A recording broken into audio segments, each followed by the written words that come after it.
Good day mga ka-showbiz natin dyan. Former beauty queen, Chloe Barreto, maraming nagulat sa kanya nang pasukin niya ang ganitong klaseng eksena. Alam natin na isa siyang respetadong beauty queen at naging title holder na rin siya.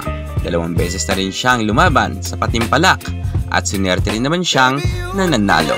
May angking kagandahan talaga itong si Barreto at masasabi natin na talagang mapangakit ang kanyang itsura. Pero maraming mapanghusga na mga netizen.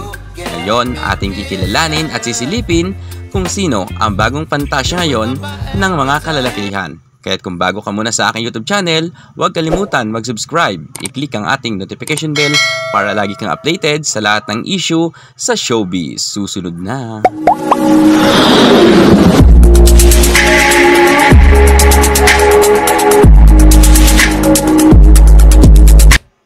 Kilalanin muna natin si Chloe, isang simpleng babae sa probinsya na nangarap.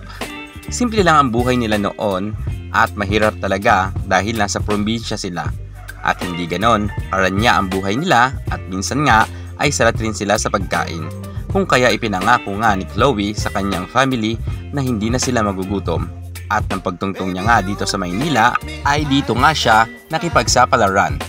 Sumabak rin si Chloe sa mga beauty pageant pero hindi ito naging sapat para matustusan niya ang kanyang pamilya. Kung kaya nga pinasok niya na ang showbiz.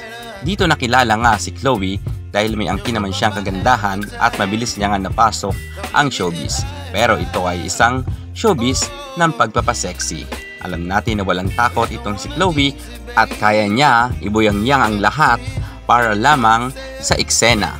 At marami na nga rin siyang nagawa na mga movie. Isa na nga dito ang naging proyekto niya, ang Silab, na kung saan ay pumatok naman sa takilya.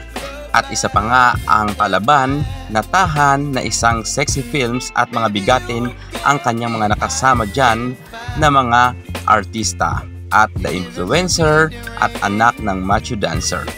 Marami-rami na nga rin ang nagawa niya na movie kung saan ay under nga siya ng Viva Max. Ito ang kanyang tinahak na trabaho bilang isang artista sa pagpapasexy. At syempre, mga bigati na rin ang kanyang mga nakapareha dyan na mga artista. Masasabi natin na talagang si Chloe ay isang palaban na dalaga na kung saan handa niyang gawin ang lahat para maihahon niya sa kahirapan ang kanyang pamilya.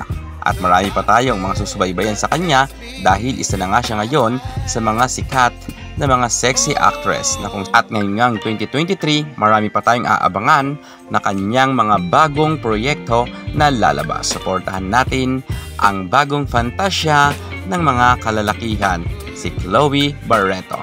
Yan muna ang pinaka-latest natin sa mundo ng showbiz. At para hindi ka mahuli sa lahat ng kaganapan sa showbiz, subscribe na!